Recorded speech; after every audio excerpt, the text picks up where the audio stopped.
Hello students, welcome to Solve Your Knowledge. இன்னைக்கு நம்ம பார்க்க போகிறது 12th standard mathsல exercise 5.3. Identify the type of conic section for each of the following. So இதில் first இதோட formula என்ன அப்படின்னு தெரிஞ்சுக்கலாம்.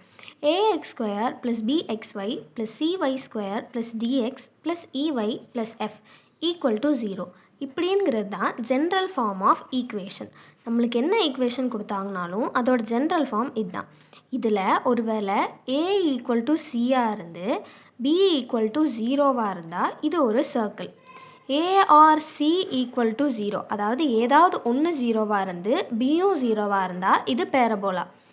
ஏவும் சியும் சேம் சைன் ஆனால் ஈக்குவல் கிடையாது அப்படின்னா எலிப்ஸ். ஏயும் சியும் ஆப்போசிட் சைன், அதாவது 1 + 1 - இது ரெண்டும் ஈக்குவலாகவும் இல்லை அப்படின்னா ஹைப்பர்போலா. ஸோ இந்த 4 ஃபார்முலா வச்சு தான் நம்ம அடுத்து இருக்க ஆர்எஸ்எம்மும் ஆன்சர் கண்டுபிடிக்க போகிறோம். So first 2x² - y² equal to 7. So இங்கே இது a, ஏன்னா x² கோஎஃபிஷியன்ட் ஏன்போம். இது -1, இது b. ஸோ நம்மளுக்கு ஏவும் இது c. ஸோ ஏவும் சியும் நம்மளுக்கு ஈக்குவலாக இல்லை. ஸோ இந்த ரெண்டு கண்டிஷனில் தான் இது வரும். அப்புறம் ரெண்டும் ஆப்போசிட் சைன்னு சொல்லியிருக்காங்க. அப்போ இது ரெண்டும் ஆப்போசிட் சைனாகவும் இருக்குது, இது ஈக்குவலாகவும் இல்லை. அப்போ இது என்ன? இது ஒரு hyperbola. Second subdivision 3x² + 3y² - 4x + 3y + 10 = 0. So இங்கே x² coefficient a, y² coefficient c. So இங்கே நம்மளுக்கு ஏவும் சியும் ஈக்குவலாக இருக்குது. ஸோ இதுலேருந்து என்ன தெரியுது? a = c. அப்புறம் bங்கிறது, அதாவது xy கோஎஃபிஷியன்ட்டே இல்லை. So b = 0. ஸோ இது ரெண்டு ஈக்குவலாக இருந்து b 0வாக இருந்தால் இது என்ன? It represents a circle. Next 3x² + 2y = 14.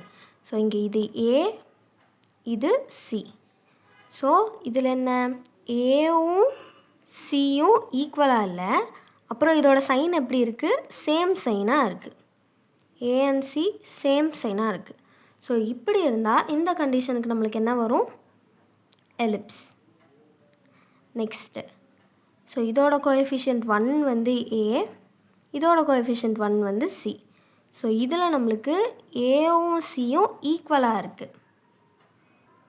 தென் பியோட வேல்யூ 0, அதாவது xyயே இல்லை. ஸோ அப்படி இருந்தால் நம்மளுக்கு இதே கேஸ் தான், இதுவும் சர்க்கிள். அடுத்து x² கோஎஃபிஷியன்ட், அதாவது ஏவும் இது c. ஸோ ஏவும் சியும் ஈக்குவலாக இல்லை, சேம் சைனும் இல்லை. ஸோ இது ரெண்டும் டிஃப்ரெண்ட் சைனும் கூட. ஸோ இப்படி டிஃப்ரெண்ட் சைனாக இருந்து ஈக்குவலாகவும் இல்லை அப்படின்னா இது நம்மளுக்கு ஹைப்பர்போலா. ஃபைனலாக நம்மளுக்கு இங்கே 1 இருக்குது, y² வேல்யூ இருக்குது, ஆனால் x² டேர்மே இல்லை. அதாவது a = 0ன்னு ஆயிடுச்சு. ஒருவேளை ஏஓ சிஓ 0வாக இருந்து பியும் 0வாக இருந்தால் இட் ரெப்ரசன்ட்ஸ் அ பேரபோலா.